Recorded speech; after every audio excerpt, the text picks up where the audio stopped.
வணக்கம். விஎஸ் மாந்திரிகம். இந்த மாந்திரிகத்தில் துர்மாந்திரிகம் செய்வது எப்படி, துஷ்ட மாந்திரிகம் துர்மாந்திரிகம் சொல்லுவாங்க இல்லையா, அதை எப்படி பிரயோகம் பண்ணுறது, எப்படி ஜெயிக்கிறது, எப்படி துர்மாந்திரிகத்தை எதுக்காக செய்கிறாங்க. துர்மாந்திரிகம் நல்லவங்களை அழிக்கிறதும் கெட்டவங்களை அழிக்கிறதும், துஷ்ட ஆத்மாக்களை நம்ம ஆக்கர்ஷன் பண்ணி அது மூலியமாக அதை பணிய வச்சு துஷ்ட ஆத்மாக்களை நம்மளுடைய ஆசைக்காக அதை இணங்க வச்சு பணிய வச்சு அதை கொண்டு போய் மற்றவங்க மேலே ஏவி விட்டு அது மூலியமாக நம்மளுடைய ஆசைகளையும் நம்மளுடைய தேவைகளை நிறைவேற்றிக்கிறதுக்காக செய்யக்கூடியது தான் துர்மாந்திரிகம். இந்த துர்மாந்திரிகத்தை முன்னாள் ரிஷிகளும் மாந்திரிகர்களும் என்ன செய்திருக்காங்கன்னு கேட்டிங்கன்னாக்கா, அதுக்கு நாள் குறிச்சிருக்காங்க. இந்த நாளில் இதை செய்தால் இது முழுமையான பலன் கொடுக்கும் அப்படின்றது தான் இந்த துர்மாந்திரிகத்தில் இருக்கக்கூடிய மிகப்பெரிய ஒரு வலிமையான வேலை. இந்த துர்மாந்திரிகம் செய்யணும்னு கேட்டிங்கன்னாக்கா, ஆடு கோழி அதாவது கேட்டிங்கன்னாக்கா கல்யாண பூசணிக்காய், வெள்ளை பூசணிக்காய் சொல்கிற மாதிரி கல்யாண பூசணிக்காய், அதுக்கப்புறம் கோழி கொடுத்துருக்காங்க, ஆடு கொடுத்துருக்காங்க, எருமை மாடு கூட கொடுத்துருக்காங்க, ஏன் மனுஷனை கூட பலி கொடுத்து தான் அந்த வேலையை செய்திருக்காங்க. இந்த ரணபலி கொடுத்து செய்யக்கூடியதில் தான் பார்த்தீங்கன்னாக்கா, பெரிய பெரிய அரசர்களும் பெரிய பெரிய ஆள்களாக இருந்தவங்க அப்புறம் கோட்டைகளை கட்டி அந்த கோட்டைக்குள்ளே உள்ளே போகிறதுக்கு உண்டான பலிகளை கொடுத்துருக்காங்க. மனுஷனுங்களே கொடுத்துருக்காங்க, நரபலின்னு சொல்லுவாங்க. ஏன் ஆடு மாடு கோழி கூட நரபலி மாதிரி தான் கணக்கு இருந்தாலும் இது செய்திருக்காங்க. இது செய்து என்ன பண்ணியிருக்காங்க கேட்டிங்கனாக்கா, அந்நியர்களை அதாவது கேட்டிங்கன்னாக்கா எதிரிங்கன்னு நினைக்கிறத விட அந்நியர்கள்னாக்கா இந்த நாட்டில் இந்த பக்கத்து நாட்டில் போயிட்டு அவங்க போர் புரியறதுக்காக அந்த பலியெல்லாம் கொடுத்து அதுக்கப்புறம் செய்திருக்காங்க. காளிகளை உபாசனை பண்ணியிருக்காங்க, வராகிய உபாசனை பண்ணியிருக்காங்க. பல ஆத்மாக்கள் அதாவது கேட்டிங்கன்னாக்கா 3 வகையாக பிரிப்பாங்க இந்த இதை பொறுத்த வரைக்கும். துர்தேவதைகள், அதுக்கப்புறம் கேட்டிங்கன்னாக்கா தேவதை புனித தேவதைகள், அதுக்கப்புறம் கேட்டிங்கன்னாக்கா நார்மலாக இருக்கக்கூடிய மற்ற ஆத்மாக்களை மயானத்தில் வச்சு வசியம் பண்ணி செய்கிறதுக்கு பேர் தான் நல்ல வேலையும் இருக்குது கெட்ட வேலையும் இருக்குது. இந்த மாந்திரிகத்தை பொறுத்த வரைக்கும் எதுவுமே நல்லது கிடையாது, இதுதான் நல்லதுன்னு சொல்லக்கூடிய ஆளும் கிடையாது. ஏன்னு கேட்டிங்கன்னாக்கா, மாந்திரிகர் ஒருத்தர் மாந்திரிகத்தை கற்றுக்கிட்டு உக்காந்து ஒரு மாந்திரிகம் செய்கிறாருன்னு கேட்டிங்கன்னாக்கா, உங்களுக்கு கெட்டவராக இருக்கலாம் ஒருத்தர், ஆனால் மாந்திரிகர் மாந்திரிகருக்கு பொறுத்த வரைக்கும் யாருமே நல்லவங்க கிடையாது, யாருமே கெட்டவங்க கிடையாது.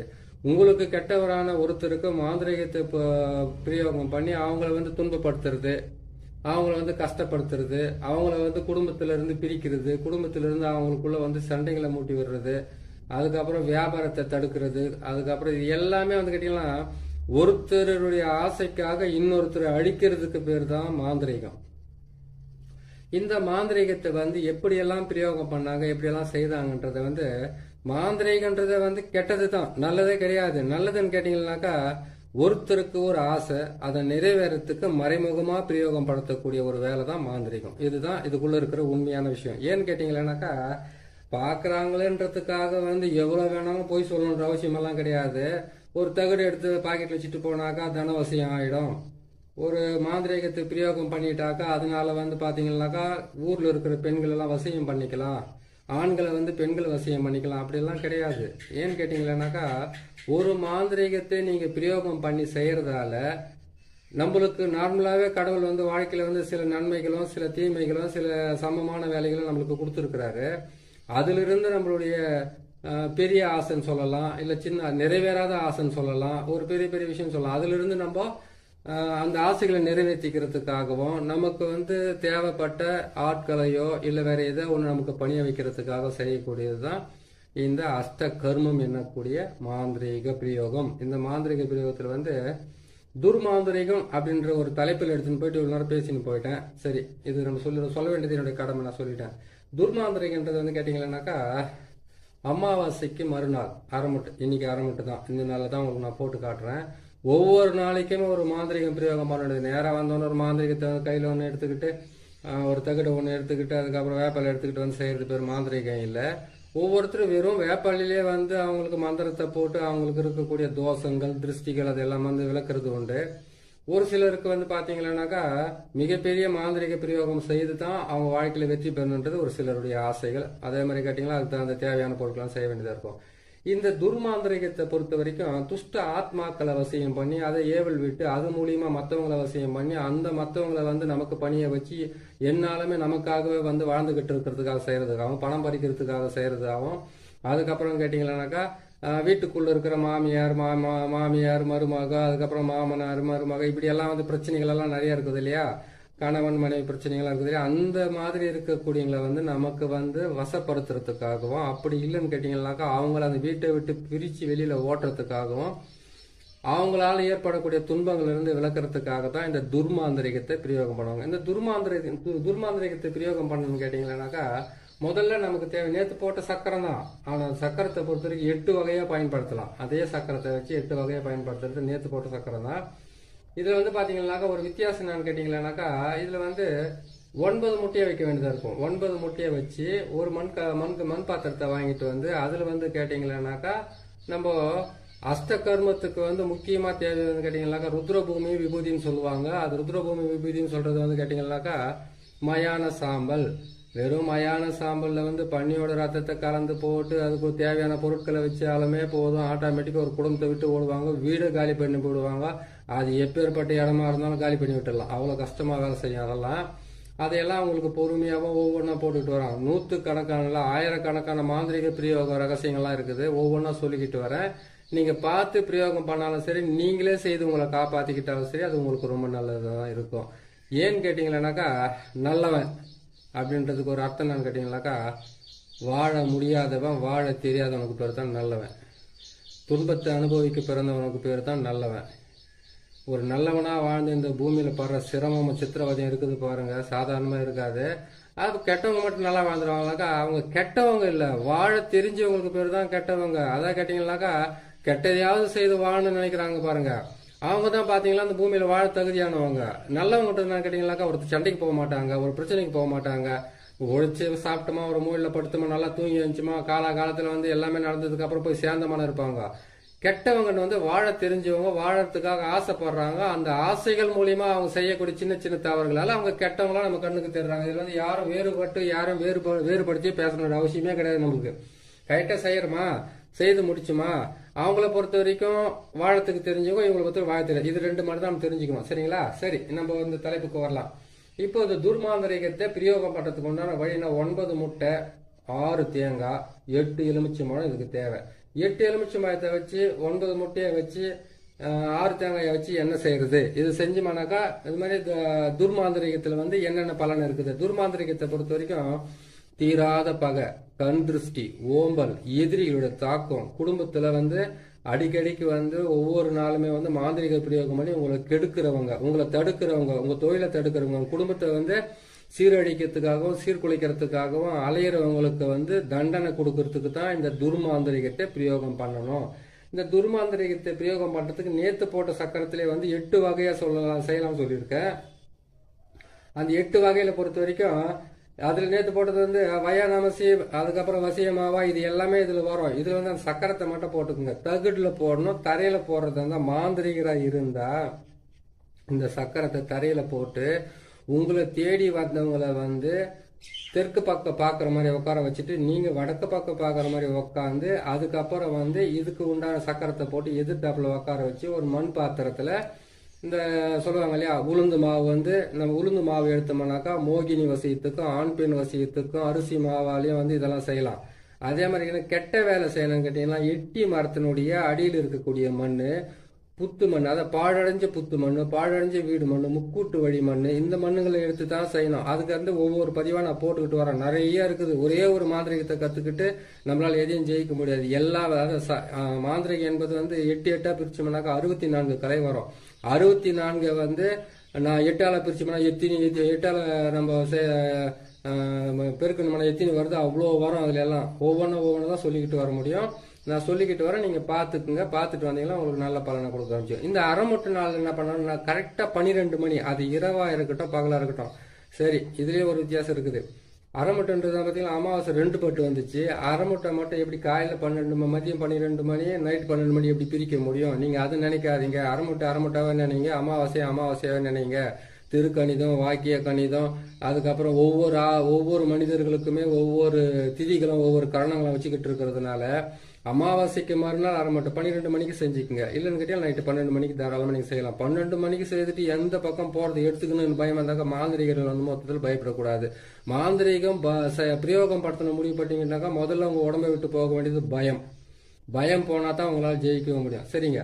இந்த 8 9 முட்டையிலேயே என்ன பண்ணீங்க கேட்டீங்கன்னாக்கா நேற்று போட்ட மாதிரி வந்து கேட்டீங்கன்னாக்கா பிறை கோணம், முக்கோணம், பிரம்மனுடைய கோடு என்று நாற்கோணம், அதுக்கப்புறம் ஆகாய வட்டம், அதுக்கப்புறம் கேட்டீங்கன்னாக்கா உங்களுக்கு வாழ்வு சக்கரம் சொல்லக்கூடிய 6 கோணம். இந்த 6 கோணத்தை வந்து போட சொல்லிட்டு அதுக்கப்புறம் வந்து பாத்தீங்கன்னாக்கா இதுல வந்து நான் சொன்ன நாற்கோணத்தை போட்டு 2 பக்கமும் வந்து நீங்க இது செய்து போடணும் அப்படின்னு சொல்லியிருக்கிறோம் இல்லையா. நாற்கோணத்தை போடணும், இந்த பக்கம் 2 கோடு, இந்த பக்கம் 2 கோடு சூளம் போட சொல்லிக்கிறேன். இதுல போட்டுட்டு எதிரியோட பேர்களை இதுல எழுதுறீங்க. அந்த போட்டிருக்கிற முட்டியில மொத்தத்திலுமே வந்து எதிரியோட பேர் தான் எழுதணும். நீங்க எல்லா எதிரியோட பேருங்களையும் எழுதிட்டு அந்த எதிரி உங்களை கெடுக்கிறவங்க, உங்களை அழிக்கணும்னு நினைக்கிறவங்க, உங்களுக்கு துரோகம் பண்ண நினைக்கிறீங்க, உங்களை வந்து நாசம் பண்ண நினைக்கிறவங்க, இவங்க எல்லாருடைய பேர்களையும் இதில் எழுதிக்குங்க. எழுதி முடிச்சுட்டு அதுக்கப்புறம் என்ன பண்றீங்கன்னு கேட்டீங்கன்னாக்கா நீங்க ஒவ்வொரு நாளுமே ஒவ்வொரு பிரயோகத்துக்குமே வந்து ஒரு வழி இருக்கு.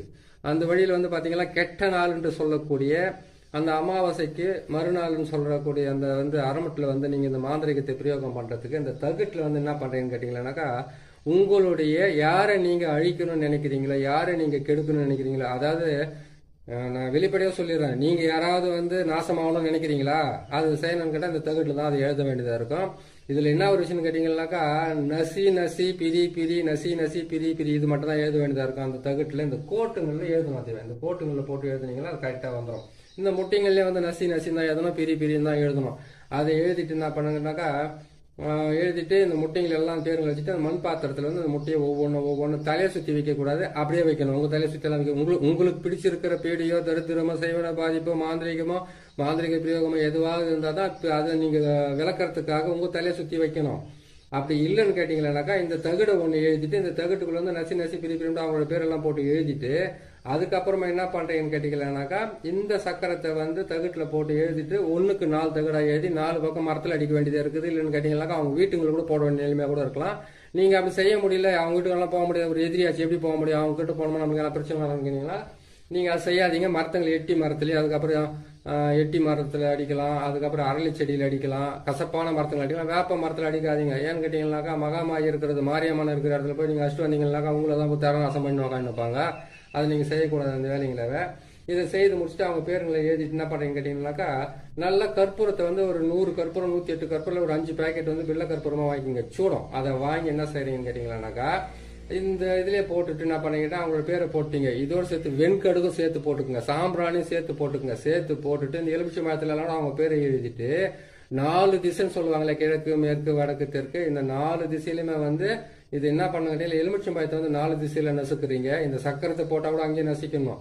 அதே மாதிரி கேட்டீங்கன்னாக்கா இங்க பாருங்க தேங்காயிலே வந்து அதே மாதிரி தான் உருவத்துங்களை நான் போட்டு எழுதியிருப்பேன். இந்த தேங்காயில் இருக்கக்கூடிய இந்த உருவத்தை பாருங்க, பெண் உருவம், ஆண் உருவம், அந்த ஆண் உருவம், இந்த மாதிரி சக்கரத்தை நான் போட்டிருக்கேன். இந்த சக்கரத்தை எல்லாம் எப்படி போடுறதுன்னு நான் பொறுமை போட்டு காட்டுறேன். முதல்ல வந்து இதெல்லாம் பாத்துக்குங்க. பாத்துட்டீங்களா இதெல்லாம் இந்த சக்கரன்றது இப்படி இருதான்றதை நான் தெளிவா உங்களுக்கு போட்டு காட்டுறேன். சரிங்களா, இதை தான் போடுவோம் இதுல. அதே மாதிரி கேட்டீங்கன்னாக்கா இதுல 6 கோணம் போடுறோம் நம்ம. இதுல 6 கோணத்தை போட்டு இந்த 6 கோணத்தை வந்து வசியத்துக்காக யூஸ் பண்றது. அதே மாதிரி அந்த முக்கோணத்தை போட்டோம்னாக்கா இது வந்து கேட்டீங்களா இது வந்து ஒரு விதமா அதுக்கும் உங்களுக்கு நான் சொல்லிக்கிட்டு வரேன். சரிங்களா, இது எல்லாம் போட்டுட்டு இந்த 6 தேங்காயில வந்து 2 தேங்காயை வந்து நீங்க செய்துட்டீங்க இல்லையா, செய்த இடத்துல இந்த சக்கரத்துக்காக வந்து உடைச்சிடுங்க. அதுக்கப்புறம் எலுமிச்சை மரத்தை இதுக்கு நீங்க பலி கொடுத்துருங்க. அதுக்கப்புறம் 4 தேங்காய் இருக்குது, முட்டை இருக்குது, எலுமிச்சை மரம் இருக்குது. கொண்டு போய் என்ன பண்ண கேட்டீங்கன்னாக்கா இந்த செடி, அதுக்கப்புறம் வந்து நல்லா இந்த செடி இருக்குது பாருங்க, என்ன செடி அது அரளி செடி இருக்காங்களே, அரளி செடி கீழே வச்சு எரிக்கலாம், எருக்கஞ்செடி கீழே வச்சு எரிக்கலாம். அப்படி இல்லைன்னு கேட்டீங்கன்னாக்கா இதை வந்து ஆத்து மணல் அப்படின்னு கேட்டீங்கன்னாக்கா மயானம் இல்லாட்டி முக்கூட்டு வழி அப்படி இல்லைன்னா கேட்டீங்கன்னா ஆள் நடமாட்டம் இல்லாத இடத்துல கொண்டு போயிட்டு மற்றவங்க தாண்டாத மாதிரி வச்சு எரிக்கணுமே தவிர நேராக போனோம்னா அதை எரிச்சு விட்டுட்டு நீங்களும் பிரச்சனைல இருந்து தப்பிக்காத மற்றவங்களை மாட்டி வைக்க. அதை கேட்டீங்கன்னா நம்ம கிட்ட இருக்கிற பிரச்சனை விலைக்கு போகணும்னு நினைக்கிறத விட மற்றவங்க யாராவது மாட்டக்கூடாதுன்னு நினைக்கணும். நீங்க எந்த எதிரிகளை வந்து இந்த துர்மாந்திரிகத்தை பிரயோகம் பண்றோம் இல்லையா, அந்த துர்மாந்திரிகத்தை பிரயோகம் பண்றதுக்காக வந்து யாருக்காக செய்றீங்களோ அவங்களுடைய வீட்டுக்கு வந்து தெற்கு பக்கமோ இல்லைன்னு கேட்டீங்கன்னா மேற்கு பக்கமா வச்சு நீங்க எரிச்சிங்கன்னா கரெக்டா அது வேலை செய்யறதுக்கு ஆரம்பிக்கும். ஒரு விஷயம், இது செய்து எரிச்சிட்டு வந்துடுறீங்க. எரிச்சிட்டு என்ன பண்ணணும்னு கேட்டீங்கன்னாக்கா, இதனுடைய சாம்பல் வந்து அவங்க வீட்டாண்டு போடலாம், அவங்க போற வர வழி பாதையில போடலாம் அப்படின்னு கேட்டாக்கா, கொஞ்சம் அதாவது கேட்டீங்கன்னாக்கா 50 கிராம் 100 கிராம் சாம்பல் தான் கொண்டு போய் போடணும் இல்லை, ஒரு சிட்டிக்கு அந்த அளவுக்கு இருந்தால் கூட போது கொண்டு போய் அவங்க போட்டீங்கன்னாக்கா மிகப்பெரிய பிரச்சனை உருவாக ஆரம்பிக்கும். இதை செய்து முடிங்க. இதை செய்து முடிச்சுட்டு எதிரிகளையும் அதுக்கப்புறம் கேட்டீங்கன்னா உங்களுக்கு இருக்கிற பகைவர்களை அழிக்கிறதுக்காக வந்து இந்த துர்மாந்திரிகத்தை பயன்படுத்தி நீங்களும் வந்து மனசுக்குள்ள திருப்தியா இருங்க. மற்றவங்களுக்கு வந்து கேட்டீங்கன்னாக்கா துர்மாந்திரிகத்தை பிரயோகம் பண்றது தப்பு இல்லை. ஆனா துர்மாந்திரிகத்தை பிரயோகம் பண்ணிட்டு வந்து நீங்க மாட்டு கோமியத்திலேயோ அப்படி இல்லைன்னு கேட்டீங்கன்னாக்கா மஞ்சள் தூளாலேயே வந்து நீங்க குளிக்கணும். ஏன்னு கேட்டீங்கன்னா துஷ்ட பொருளுங்களை வந்து பயன்படுத்தினாவே மாட்டு கோமியம் தான் முக்கியமா உங்களை காப்பாற்றுறதுக்கு ஆரம்பிக்கும். அப்படி இல்லைன்னு கேட்டீங்கன்னா மஞ்சள் தண்ணியால வந்து குளிச்சுட்டு நீங்க என்ன பண்றீங்கன்னு கேட்டீங்கன்னாக்கா மஞ்சள் தண்ணியால மஞ்சளாவே ஃபுல்லா போட்டு குளிக்கணும்னு அவசியம் கிடையாது. கொஞ்சமா மஞ்சளை போட்டு குளிச்சுட்டு உங்க வாசல்ல வீட்டுல எல்லாம் தெளிச்சு விடுங்க. ஏன்னு கேட்டீங்கன்னாக்கா கெட்ட வார்த்தை பேசினாவே முஸ்லிம்ஸுங்க வந்து நமாஸ் படிக்கிறதுக்கு போகும்போது வந்து பாத்தீங்கன்னா காது மூக்கு அதுக்கப்புறம் வாய் எல்லாமே சுத்தமா கழுவிக்கிட்டு போவாங்க. ஏன்னு கேட்டாக்கா காலையிலேருந்து பேசின வார்த்தைக்கு வந்து அதுல இருந்து ஒரு புனிதம் ஆகட்டுன்றதுக்காக அது மாதிரி செய்வாங்க. அந்த மாதிரி நீங்க செஞ்சுட்டீங்கன்னாக்கா இதை செஞ்சு முடிச்சுட்டு யார் பேர் செய்யணுன்றதெல்லாம் பேருங்களெல்லாம் எழுதிட்டு இந்த தேங்காயை வந்து 4 பக்கம் 4 உடைச்சிட்டு அதுக்கப்புறம் கொண்டு போயிட்டு நீங்க எரிச்சு உடைச்சி முடிச்சுட்டு அதுக்கப்புறம் நீங்க போய் இருக்கிற வேலையை பாருங்க. அந்த தகுடை முடிஞ்சாக்கா அவங்க வீட்டுல வைக்கலாம். அப்படின்னு கேட்டீங்கன்னாக்கா மரத்துல அடிச்சு விடுங்க. மரத்துங்களை வந்து வேப்ப மரத்தை விட்டு கசப்பான மரம் சொல்லக்கூடிய மரத்துல எட்டி மரம், அரளி செடி, அதுக்கப்புறம் கசப்பான மரம் எந்த மரம் முள்ளு மரமா இருந்தாலும் பரவாயில்ல, அதுங்களை இருந்து போட்டு நீங்க இது பண்ணி அடிச்சு வைக்கலாம். ஆணி வச்சு அடிச்சு விடுங்க. ஆட்டோமேட்டிக்கா வந்து உங்க எதிரிகளுக்கு உண்டான நோய்களும் வியாதிகளும் பிரச்சனைகளும் தொந்தரவுகளும் வந்து உங்களை தொல்லை பண்ணாம விட்டுட்டு அவங்க பாட்டுக்கு ஒரு பிரச்சனை மாட்டிக்கிட்டு அலைவாங்க. இதை பார்த்து நீங்க செய்யுங்க, செய்து முடிங்க. மாந்திரிகராக இருந்தாலும் பரவாயில்ல, மாந்திரிகம் தெரியாதவங்களா இருந்தாலும் தன்னை பாதுகாத்துக்காக செய்யறவங்களா இருந்தாலும் பரவாயில்ல, பார்த்து செய்து உங்களை காப்பாத்திக்கங்க. இது செய்யறதுக்கு முன்னாடி உடல் கட்டு மந்திரன்றது ஒன்று இருக்குது. அந்த உடல் கட்டு மந்திரம் இல்லாம எதையுமே பிரயோகம் பண்ணாதீங்க. யாரும் செய்யறதா இருந்தாலும் சரி. உடல் கட்டு மந்திரன்றது வந்து கேட்டீங்கன்னாக்கா நான் சொல்றேன் பாருங்க, இந்த உடல் கட்டு மந்திரத்தை வந்து கரெக்டா வந்து நீங்க 3 முறை சொல்ல வேண்டியதா இருக்கும். அந்த உடல் கட்டு மந்திரத்தை செய்யறதுக்கு முன்னாடி கையில வந்து விபூதி எடுத்து கையில வச்சுக்கிட்டு நீங்க சொல்ல வேண்டியது ஓம் மலையாள பகவதி தேகத்தில் பஞ்சாட்சாரமூர்த்தி காவல், கைகளில் மகேஸ்வரி காவல், சிரசு முதல் பாதம் வரை அஷ்ட தேவர்களோ ஓம் என்ற ஆட்சாரமும், காதில் வீரபத்ர தேவனும், என்னை சுற்றி கால வைரவனம் காத்து ரட்சிக்க. இதுதான் இதனுடைய மந்திரம். அது கேட்டீங்களா, ஓம் மலையாள பகவதி தேகத்தில் பஞ்சாட்சாரமூர்த்திகள் கைகளில் மகேஸ்வரி காவல், சிரசு முதல் பாதம் வரை அஷ்ட தேவர்களோ ஓம் என்ற ஆட்சாரமும், காதில் வீரபத்ர தேவனை சுற்றி கால வைரவனம் காத்து ரட்சிக்க. என்னை சுற்றி கால பைரவனை ரட்சிக்கனாக்கா உங்களை காப்பாத்திக்கிறது. இவரை சுற்றி கால பைரவனை காத்து ரட்சிக்கன்னு கேட்டீங்கன்னாக்கா உங்களுக்காக உங்ககிட்ட மாந்திரிகம் வர செய்யறதுக்காக வந்தவங்களை வந்து காப்பாத்துறதுக்காக உங்களுக்கும் போட்டுக்கிட்டு மற்றவங்களுக்கும் போட்டுக்கிட்டு காப்பாத்துறதுக்கு உண்டான வழியை பாருங்க, காப்பாத்திக்கிறதுக்கு உண்டான வழியை பாருங்க. இன்னும் ஒரு நல்ல பதிவில் நான் சந்திக்கிறேன். நம்ம சேனல் வந்து நீங்க பாக்குறீங்க, உங்களுக்கு பிடிச்சிருக்குதுன்னு கேட்டால் சப்ஸ்கிரைப் பண்ணுங்க, லைக் பண்ணுங்க, ஷேர் பண்ணுங்க. இன்னொரு நல்ல பதிவில் உங்களுக்கு நான் பார்க்குறேன்.